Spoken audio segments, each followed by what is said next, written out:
সকলকে জানাই জয় যিশু। আমার চ্যানেলের পক্ষ থেকে সকলকে অনেক অনেক ভালোবাসা, অভিনন্দন ও প্রভু যীশু খ্রিস্টের প্রেম, শান্তি, আনন্দ আপনাদের প্রত্যেকের জীবনে বর্তুক। এসেছি একটি নতুন ভিডিও নিয়ে। তো ভিডিওটা প্রত্যেকের কাছে রিকোয়েস্ট রইল শুরু থেকে শেষ পর্যন্ত শোনার এবং ঈশ্বরের সেই পবিত্র বাক্য এবং বচনকে জানার। তাই ঈশ্বরের কাছে প্রথমেই প্রার্থনা রাখবো যে সমস্ত সিস্টার এবং ব্রাদার আজকের এই সুন্দর ভিডিওটি দেখবেন, প্রত্যেকের হৃদয় অন্তরে যেন ঈশ্বর সেই বাক্যকে গেঁথে রাখতে সাহায্য করে। আর আমরা যত ঈশ্বরের বাক্যকে ধ্যান দিতে পারবো, ঈশ্বর আমাদের মধ্যে ততটাই কার্যকর হবে।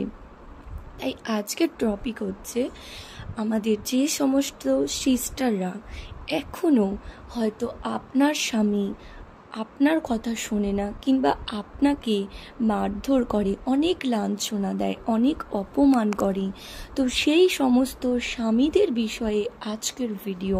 কি করবেন আপনার স্বামী যদি আপনার কথা না শোনে, আপনার স্বামী যদি আপনার সাথে দুর্ব্যবহার করে, আপনার স্বামী যদি আপনাকে মারধর করে, তো সেই সম্পর্কে ঈশ্বরের পবিত্র বচন এবং বাক্য কি বলছে আজকে জানবো। সেই পবিত্র বাইবেলে ঈশ্বর আপনার জন্য আজ কি রেখেছে ঈশ্বরের বচন।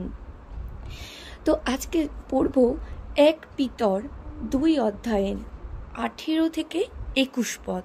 1 পিতর 2 অধ্যায় 18 থেকে 21 পদ পড়ব।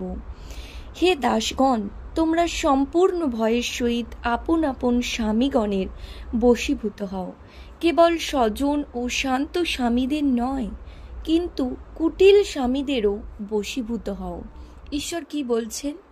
যে হে দাসগণ, তোমরা সম্পূর্ণ ভয়ের সহিত আপন স্বামীগণের বশীভূত হও, কেবল স্বজন ও শান্ত স্বামীদের নয়, কুটিল স্বামীদেরও বশীভূত হতে বলছে। তার কারণ কি? আমাদের যদি হয়তো দেখবেন সিস্টার এবং ব্রাদার আপনাকে হয়তো একদিন মারধর করেছে, হয়তো আপনাকে অপমান দেয়, প্রতিদিন আপনাকে তাড়না দেয় আপনার স্বামী, কি করবেন? আপনি কি আপনার স্বামীকে ছেড়ে চলে যাবেন? আপনার সেই সুন্দর গোছানো ঈশ্বরের আশীর্বাদ দেওয়া আপনার সংসারটা ছেড়ে চলে যাবেন? কখনোই না সিস্টার, এই সিদ্ধান্তটা আপনি কখনোই নেবেন না। কারণ ঈশ্বরের পবিত্র বচন কি বলে সেটাকে জানবেন। ঈশ্বর বলছেন যে সেই সমস্ত স্বামীদেরও বশীভূত হও। তো কিভাবে আপনার স্বামীকে আপনি সেই সুন্দর একটা পবিত্র জীবন আপনি দিতে পারেন, তা কিন্তু একমাত্র সেই প্রভু যীশু খ্রিস্টই আপনাকে আশীর্বাদ দান দিয়েছে, যে আপনি আপনার স্বামীর জীবনকে পরিবর্তন করতে পারেন। আপনার প্রার্থনা, আপনার সহ্য শক্তি, আপনার ধৈর্য। ঈশ্বর 19 পদ কি বলছে? কেননা কেহ যদি ঈশ্বরের উদ্দেশ্যে সংবেদ প্রযুক্ত অন্যায় ভোগ করিয়া দুঃখ সহ্য করে, তবে তাহাই সাধুবাদের বিষয়।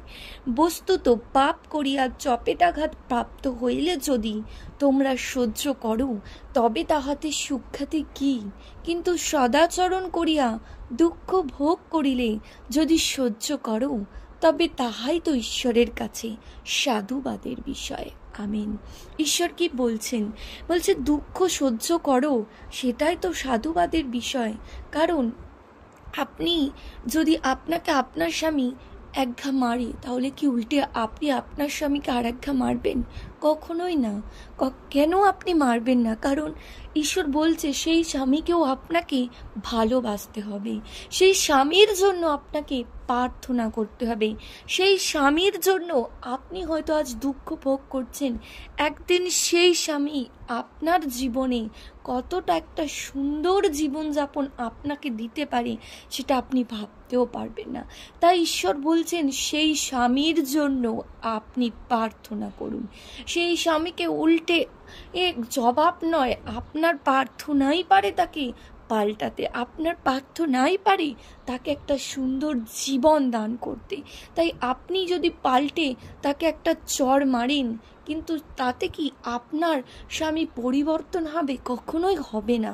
তাই আপনার কাছে একটাই দরজা খোলা রয়েছে, সেই প্রভু যিশুর দরজা, যে দরজা কোনোদিনও বন্ধ হয় না কারো জন্য।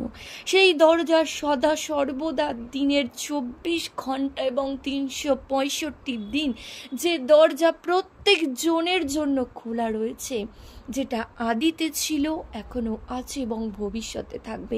সেই দরজায় আপনি টোকা দিন, আপনার স্বামী পরিবর্তন হবেই।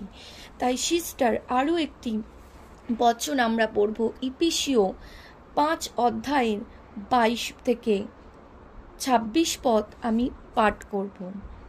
নারীগণ, তোমরা যেমন প্রভুর তেমনি নিজ নিজ স্বামীর বশীভূতা হও, কেননা স্বামী স্ত্রীর মস্তক, যেমন খ্রিস্ট মণ্ডলীর মস্তক, কিন্তু আবার দেহের দানকর্তা। তাহলে ঈশ্বর কি বলছেন? স্বামীকে রেসপেক্ট করতে। স্বামী যতই আপনাকে কষ্ট দিক না কেন, আপনি কিন্তু সেই স্বামীকে ভালোবাসবেন, কারণ স্বামী হচ্ছে সেই স্ত্রীর মস্তক এবং স্বামীর মস্তক হচ্ছেন ঈশ্বর। তাই স্বামীকে যদি আমরা কষ্ট দিই, আমরা ঈশ্বরকে কিন্তু কষ্ট দিই, কারণ ঈশ্বর সেই স্বামীকেই প্রথম সৃষ্টি করেছিলেন এবং তারপর হবাকে সৃষ্টি হয়েছিল সেই স্ত্রী। তাই ঈশ্বর বলছেন আমরা যেন স্বামীদের বশীভূত হই। এবং ইফিসীয় 28 পদ বলছে, এই রূপে স্বামীরাও ও আপন আপন স্ত্রীকে আপন আপন দেহ বলিয়া প্রেম করিতে বাধ্য। আপন স্ত্রীকে যে প্রেম করে, সে আপন নাকেই প্রেম করে। তাহলে ঈশ্বর কি বলল? এখানে বলছে যে ঠিক তেমনভাবে আপনার প্রার্থনা দ্বারাই আপনার স্বামীও কিন্তু সেই স্ত্রীকে সমান প্রেম করবে, কারণ সেই স্ত্রী হচ্ছে সেই স্বামীরই একটা অঙ্গ এবং দুজনেই কিন্তু এক, এবং দুজনেই সেই একই দেহ, কারণ স্বামীর হাড় পাঁজর নিয়েই কিন্তু স্ত্রীর সৃষ্টি হয়েছিল। তাই যদি আমরা, যে সমস্ত স্বামীরা এই কার্যটি করে, সে কিন্তু নিজেকেই অপমান করে। এবং তাই ঈশ্বর স্ত্রীদের বলছেন যে স্ত্রীরা যদি সেটা সহ্য করে এবং ঈশ্বরের সম্মুখে যদি সেই সমস্ত স্বামীর উদ্দেশ্যে প্রার্থনা করে, আপনার প্রার্থনাই কিন্তু আপনার স্বামীকে বদলে দেবে। আপনার প্রার্থনাই আপনার স্বামীকে একদিন সুন্দর একটা জীবন দান করবে। 29 পদ বলছে, কেউ তো কখনো নিজ মাংসের প্রতি দেশ করে নাই, বরং সকলে তাহার ভরণ পোষণ ও লালন পালন করে, যেমন খ্রিস্ট মণ্ডলীর প্রতি করিতেছেন, কেননা আমরা তাহার দেহের অঙ্গ। তাই ঈশ্বর কি বলছেন? যে সমস্ত বাদাররা এখনো অবধি আপনাদের স্ত্রীদের সঙ্গে এই সমস্ত ব্যবহার করেন, কখনোই আপনারা এটা করবেন না, কারণ আপনার স্ত্রী আপনারই অঙ্গ, এবং সেই অঙ্গকে কখনো যদি আপনি কষ্ট দেন, তাহলে কিন্তু নিজেই কষ্ট পাবেন। কারণ ঈশ্বর বলছেন যে খ্রিস্ট মণ্ডলীর প্রতি যেমন করিতেছেন, কেননা আমরা তাহার দেহের অঙ্গ, আমরা ঈশ্বরের অঙ্গ। স্ত্রী এবং পুরুষ একটা ভালোবাসা এবং পবিত্র জীবন ঈশ্বর আশীর্বাদ করেছিলেন আদিতে, কিন্তু সেই আদি থেকে হওয়া পাপ কিন্তু আমাদের জীবনকে সেই কষ্টের দিকে আবারও ঠেলে দিয়েছে। তাই সিস্টার এবং ব্রাদার, যে সমস্ত ব্রাদাররা এই কার্যগুলি করেন, কখনোই আপনারা প্রভুতে এই কার্যটি অবশ্যই করবেন না, কারণ স্ত্রী এবং স্বামীর জীবনে যখন এই প্রেম ভালোবাসার বন্ডিংটা না থাকবে, তখন কিন্তু আপনার সংসার থেকে আরম্ভ করে আপনার ব্যবসা বাণিজ্য কোনো কিছুতেই কিন্তু আপনি শান্তি পাবেন না।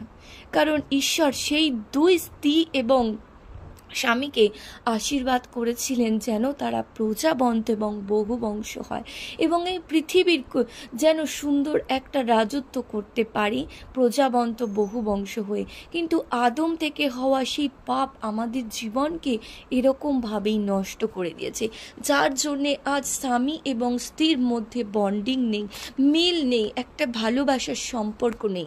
কিন্তু ঈশ্বর বলছেন প্রার্থনা করতে, এবং সেই প্রার্থনার দ্বারাই কিন্তু একটা স্বামী এবং একটা স্ত্রী পরিবর্তন হবে। এবং আরও জানবো যাকোব 5:11 দেখো যাহারা স্থির রহিয়াছে তাহাদিগকে আমরা ধন্য বলি। তোমরা ইয়োবের ধৈর্যের কথা শুনিয়াছ, প্রভুর পরিণামও দেখিয়াছ, ফলত প্রভু স্নেহপূর্ণ ও দয়াময়। আমরা ইয়োবকে দেখেছি, ইয়োবের স্ত্রী একদিন কিন্তু তাকে বলেছিল, যখন ইয়োবের জীবন থেকে সমস্ত কিছু হারিয়ে গিয়েছিল, ইয়োবের স্ত্রীও তাকে বলেছিল যে তুমি মূর্খের মতো এখনো ঈশ্বরকে প্রার্থনা করছো, তুমি তার সম্মুখে এখনো বিশ্বাস রাখছো যে সে তোমাকে সব কিছু ফিরিয়ে দেবে। তাই এটা আপনার মনেও হতে পারে যে স্বামী আপনাকে আজ মারধর করে বা যে স্ত্রী আপনার সঙ্গে ভালো সম্পর্ক রাখে না, আপনার সঙ্গে একটা বিচ্ছেদ সম্পর্ক সৃষ্টি হয়েছে, সেই স্ত্রী কী করে পরিবর্তন হতে পারে সিস্টার এবং ব্রাদার। আমরা ইয়োবের ধৈর্য দেখেছি, ইয়োবের ধৈর্যের ফল আমরা দেখেছি। তিনি ঈশ্বরের কাছে ধৈর্য রেখেছিলেন এবং সেই ফল তিনি লাস্ট পর্যন্ত দ্বিগুণ পেয়েছিলেন। তাই আপনার প্রার্থনা, আপনার ধৈর্য, আপনার ভালোবাসা কখনো ঈশ্বর নিরাশ করতে পারেন না। তাই সিস্টার এবং ব্রাদার, তিনি স্নেহপূর্ণ ঈশ্বর এবং দয়াময়, আপনার প্রতি দয়া করবেন। যদি আপনার স্ত্রী এরকম হয়ে থাকে, আপনার স্ত্রীর প্রতি আপনার প্রার্থনা রাখুন, দয়া আপনি পাবেন। এবং আপনার স্বামী যদি আপনার বিরুদ্ধে এরকম কিছু করে থাকে, আপনি ঈশ্বরের সম্মুখে প্রার্থনা করুন, আপনার স্বামী পরিবর্তন হবে। এটা ঈশ্বরের পবিত্র বচন বলছে, কোনো মানুষ না সিস্টার এবং ব্রাদার। তাই ঈশ্বরের বচনকে বিশ্বাস রাখুন, ঈশ্বরের বচনকে নিয়ে চলুন, দেখবেন আপনার জীবনে কখনোই স্বামী এবং স্ত্রীর মধ্যে এই বন্ডিং, এই ভালোবাসাটা নষ্ট হবে না। কারণ আজকের দিনে দাঁড়িয়ে আমরা প্রত্যেকেই কর্মব্যস্ত, আমাদের জীবন, একে অপরকে সময় দিতে পারি না। কিন্তু সময় দিতে পারি বা না পারি, যদি দুইজনের মধ্যে একত্রে ভালোবাসা থাকে, তাহলে কিন্তু আপনার জীবনে যা কিছু বাধা আসুক না কেন, দেখবেন আপনার জীবন সুন্দরভাবে, শান্তিপ্রিয়ভাবে ঈশ্বরের সম্মুখে প্রার্থনা দিন আপনার জীবন অতিবাহিত হবে, সুন্দর একটা লাইফ পাবেন। আপনার সন্তান, আপনার পরিবার যা দেখে তারাও একটা দিন এবং একটা বছর পর তারাও একটা সুন্দর জীবনযাপন করতে পারবে। তাই আমাদের প্রত্যেকটা স্ত্রী এবং স্বামীদের মধ্যে ভালোবাসা থাকা অবশ্যই প্রয়োজন। আর যদি এরকম কোনো ঘটনা হয়ে থাকে, অবশ্যই আমরা সেই ব্যক্তির জন্য ঈশ্বরের সম্মুখে প্রার্থনা রাখব। ভিডিওটি যদি ভালো লেগে থাকে, অবশ্যই লাইক, শেয়ার, কমেন্ট করতে ভুলবেন না। আপনাদের একটা লাইক, একটা শেয়ার, একটা কমেন্ট আমাকে আরও এগিয়ে যেতে সাহায্য করবে। সকলকে জয় যিশু জানিয়ে আজকের ভিডিও এই পর্যন্তই।